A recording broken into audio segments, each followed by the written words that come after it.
The Yankee and the Brit. Yes, Yankee and the Brit. One is a genius, the other's a twit. On the radio, the beans have been spliced. The Yankee, the Yankee. Hi, this is Dan Conley, and you are listening to the Yankee and the Brit. Join the Yankee and the Brit this Saturday night for another great rising star for chat, a laugh, and some great music on the RTM Radio Network. Yankee and the Brit Country Saturday night. Right here on the telephone with us is the man with the plan and all that great music over there, Mr. Jonathan Ingram, my friend. How are you? Hello. Excellent. How are you? Thanks for having me on. Oh, just happy as a puppy with two Peters over here. How you doing? So I heard you say something about you hit a deer? Yeah, well, I didn't actually hit the deer. I went off the road and went off-roading in a Nissan Sentra, which I can't really recommend very, very much. But another hero of the highway, huh? Yeah, a little banged up today, but I'm still all in one piece, so I'll take it. How's your car? I'm not exactly sure yet. I won't know until Monday, but it took a lick, so we'll see. Was it a car or a truck? It was a car. I was all right, because I'm going to dig right in here. You got a truck? No, I used to, but not anymore. might be in the market for one here real soon. Huh? What kind you going to get? Come on, tell me. No idea. I hope this one can be fixed. Tell me a Ford. Tell me a Ford now. Yeah, come on. You're supposed to say a Ford F-250, and then my husband will just love you forever. Already loving your music. Thank you so much. Oh, my God. Are you kidding me? That stuff is excellent. Nothing but rave reviews there in the chat. I can imagine what the other listeners are thinking. Awesome. I certainly appreciate it. I'm working on a new record right now. I've got a new single that'll be coming out here in a couple of weeks, following up her James Dean single that I put out back in the summer. And then I'll have a new album out probably later on into the summer with it. So be a lot of new stuff coming out here in the next few months. Nice. Yeah, we played that her James Dean tune. Great tune, man. All of them are good. Yes, thank you. There's not a bad one in the batch over there. How do you manage to do such magic? I appreciate it. I try not to be afraid to do anything with it. You know, I mean, it's you'll notice there's a lot of different styles in there, even though it's all kind of one general idea.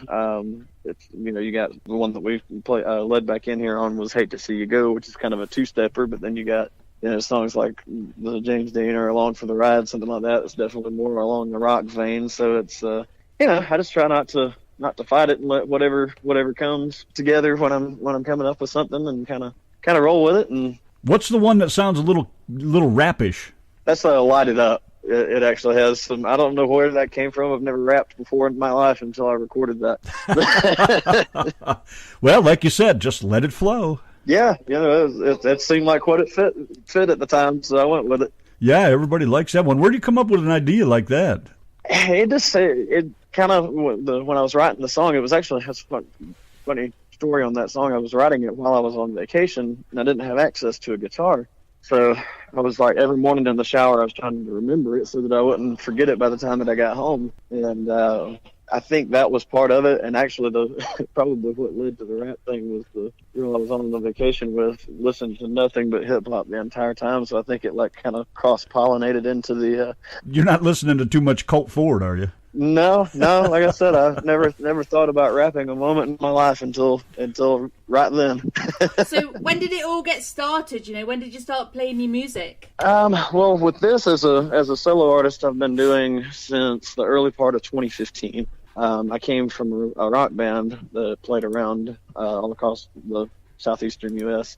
That was an alternative rock band. So kind of got away from that. Just the scene was kind of starting to fall off, and I've always written country stuff and didn't really know what to do with it.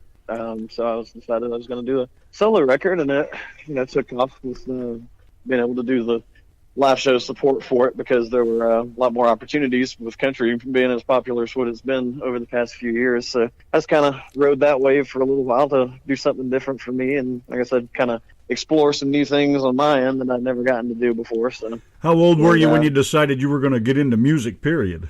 Oh Lord, I started playing drums when I was 9, probably. Oh, thank you. So it's always been something that I've been a part of. Then I switched up to playing guitar and singing somewhere in my late teens, I guess. What's your earliest music memories when you were young and had little tiny feet?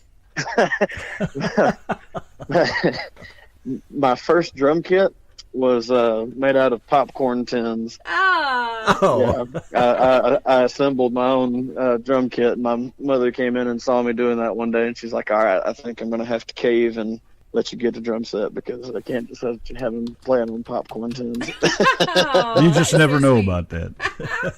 What'd you use for drumsticks? I actually had drumsticks. It started out with long pencils, but I actually had drumsticks. They were broken ones that somebody that I knew that played drums had left behind, and I was like, "Hey, it's good enough for me." So, are you talking about like the cookie tins or popcorn tins that you get? like the big Christmas popcorn tins? That Yeah, you get, and you have like the 3 kinds of popcorn in them. Yeah. Did you take the lids off of one and screw it to a 2x4 to make your cymbals? Those were my cymbals, absolutely. Bingo. Be I was creative. well disappointed when I got in America and it didn't have cookies in them. It had nasty popcorn in. Like, who would have popcorn? Yeah, I don't know who eats the caramelized popcorn. I don't know why that's even in there. The butter and the butter and the cheese, absolutely. But the third kind, I'm like, who would do that? That caramel stuff gums up your jaws. So you have a gig tonight. What are you playing? Are you playing your songs, cover songs? What are you doing? Both. It's just an acoustic show up at a place about an hour from where I live. So I usually do a lot of the acoustic stuff during when the band's off, just to keep it going and make some cash on the side and get to meet some new faces at the same time. So you said you're just doing acoustic tonight? Yeah, it's just me and a guitar. Are your arms, they're not too sore to be strumming, Are you going to be naked? Are you going to be naked? Shut up. Is you going to be naked? This is an important question. No, it's actually getting pretty chilly up here, so. Where are you, if we may ask? Tonight I'm in Cornelia, Georgia. It's about an hour and a half north of Atlanta. Georgia is full of great music people. Yes. You realize that? Yes. How many There's guests nothing else had? to do here.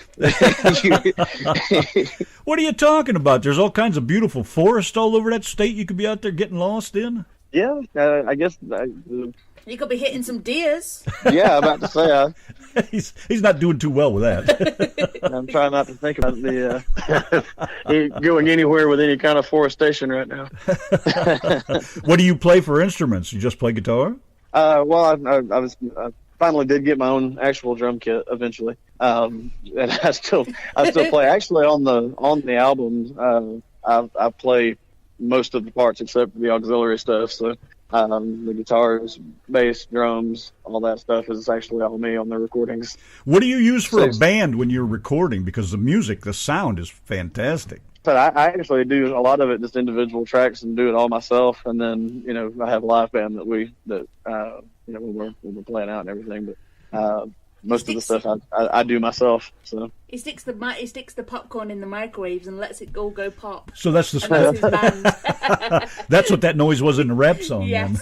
Okay. So tell us about your karaoke thing you mentioned to me in the Facebook. Yeah. During the week, I run open mics and stuff during the week to kind of give my hands and voice a little bit of a rest to keep the home fires burning, and it's entertaining. It's fun to see other people get up there and do their thing. And I enjoy watching the open mic portion of it more so than the karaoke, because you have some people that are doing some writing and then they're first getting into it. So it's always cool to see those. Do you do a lot of touring? Most of what I do is regional. We haven't hopped on to any substantial touring with this yet. I did with the rock band that I used to be with. We did a good bit of touring with it, but I haven't yet with this one. Well, you get to Texas, of course. You're more than welcome to swing by here sometime. I would love to. I could probably spend about 2 weeks playing every night out there. So. Are you kidding me? Yes. There's more musical venues around here than you can imagine. Yeah, I definitely would like to look into it. At least if nothing else, hitting up the the Austin, Dallas, Fort Worth area. You could probably spend, like I said, a couple of weeks just playing around there. So. Oh yeah, well, we're north of Dallas, about 60 miles, so it ain't out of your way. Okay. You can always look us up.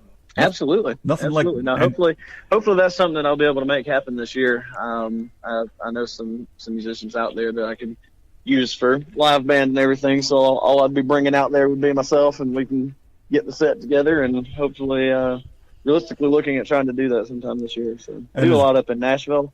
And as Donna would probably say, don't forget to bring your guitar. Your guitar.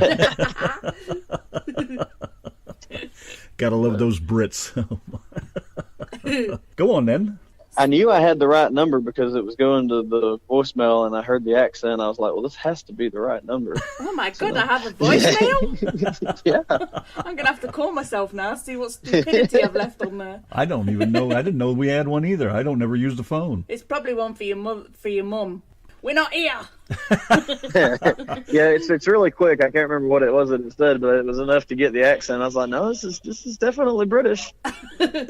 What kind of stuff did you used to listen to when you were young? You know, was there anything that's inspired you to do what you do right now? I did. I came up listening to a lot of the early '90s artists. You know, the Garth Brooks and Dunn, Clint Black, Dwight Yoakam, people like that. On the country side of things, those were probably my biggest influence and stuff that I was really into at the time. Oh, I love Clint Black. But yeah. Clint Black and Hayden Nicholas together on stage are amazing. His guitarist, he's his producer and co-writer and everything, and he's actually part of the live band also. Those two, I could just watch those two go at it for hours. Yeah, I hear you, man. I play a lot of Clint Black. I love that stuff. Wish I had that voice. So did you say you was about 14 years old when you swapped your popcorn tins for a drum kit? I don't know how old I was when I actually got the drums, but it was probably between 12 and 14. If I had to guess. Played on popcorn tins all that time. That is so cute. I know. I had to make do. Ah. Sometimes you got to do what you got to do. Yeah. If you want to make music bad enough, you'll find a way. Exactly. When did you start singing in front of people? I probably was singing for the first band that I had done back. I was probably 18 or 19. Did it freak you out the first time? Not really. I guess just because I had played drums on stage live so much that at such a young age that it didn't, I was playing in a band with, playing drums by the time I was 15. Yeah, but when you're in a spotlight, that's a whole different feeling, isn't it? Yeah, but it never really seemed to, didn't bother me. I can't do that kind of thing. I'm okay behind the mic, like a lot of disc jockeys are, but get me up in front of people and I'm like, and I got nothing to say. Yet I can sit here and talk you to death. Wouldn't bother me a bit. Oh, boy, can you. Shut up. So, do all the young ladies start screaming your name while you're singing on stage? They do something. I don't know. Are they throwing their panties at you yet? Most of it is pounding shots and dancing, so it must be doing something right, No panties yet? Oh, well, I'm not going to say none. It has happened, but it's not quite so frequent. Well, as long as they're not, it has happened. As long as they're not sticking to your guitar, you're all right. Right. Yeah. When that happens, you might as well back off a little bit. I actually did have a undergarment get hung on one of the string cutoffs on the neck of my guitar one time, and it just I couldn't shake it off because the string went through the fabric, so it was just stuck there.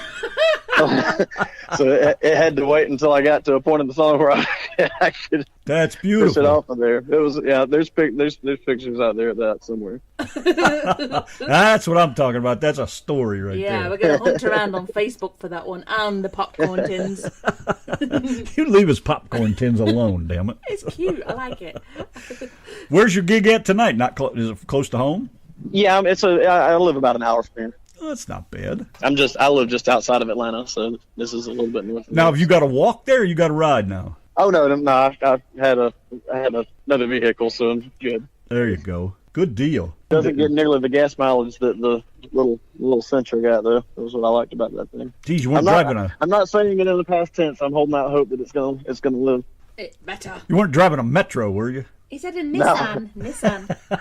I'm surprised he didn't pounce on you when you said Nissan, because he's all about his Ford over here. Yeah, Nissan, well. He's a big girly There's nothing Ford. made in America anymore, so we'll just have to take what we can get, I guess. Pretty sad about that. So where do you see yourself in 5 years? Do you have any advice for your future self? I want to get into having some publishing. I'd like to be able to do some writing for established artists as well as continuing to do my own stuff.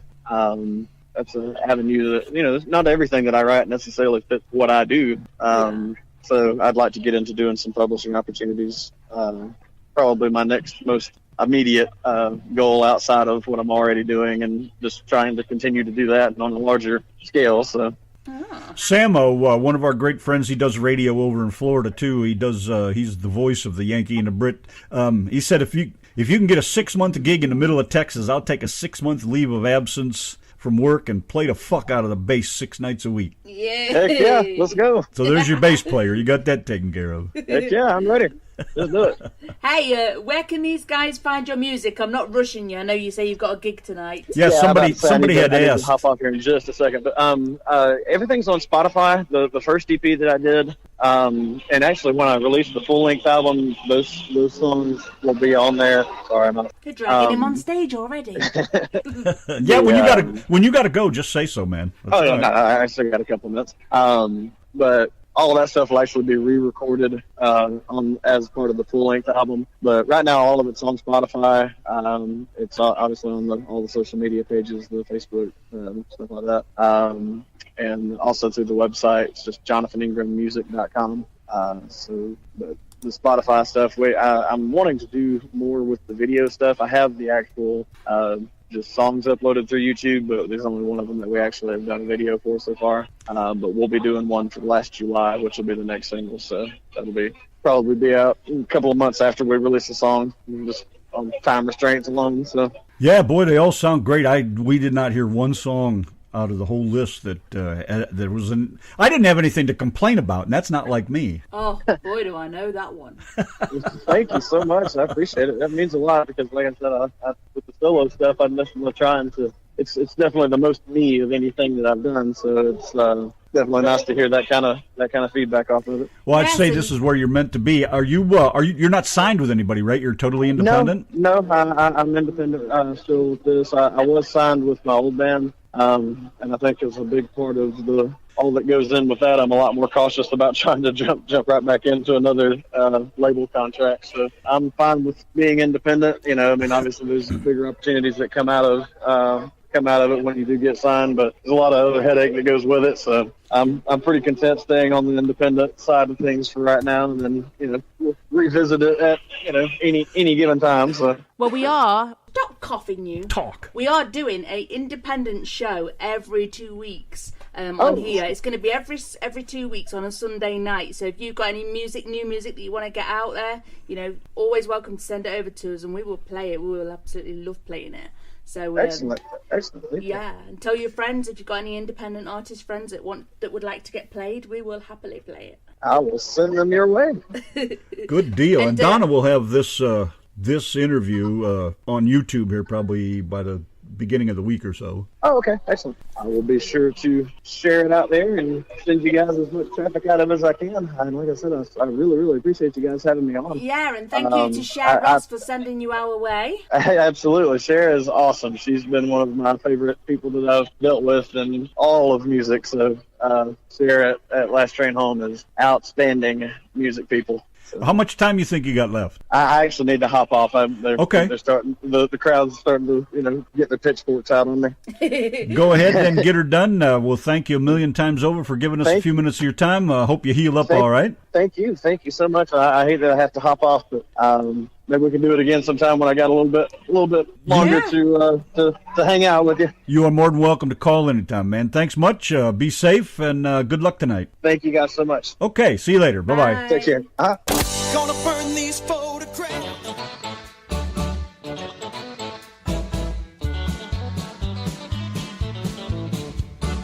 Yankee and the Brit's the place to be. Radio living is the life for me. Airwaves spreading out so far and wide. Keep your FM, just give me that internet side. Online is where I'd rather stay. I've got a lot of music to play. I just adore a Yankee view. Darling, I love you, but give me a show to do. The Chat. The Brats. On air. That's fair. You are my wife. Goodbye, British life. The Yankee and the Brit on air.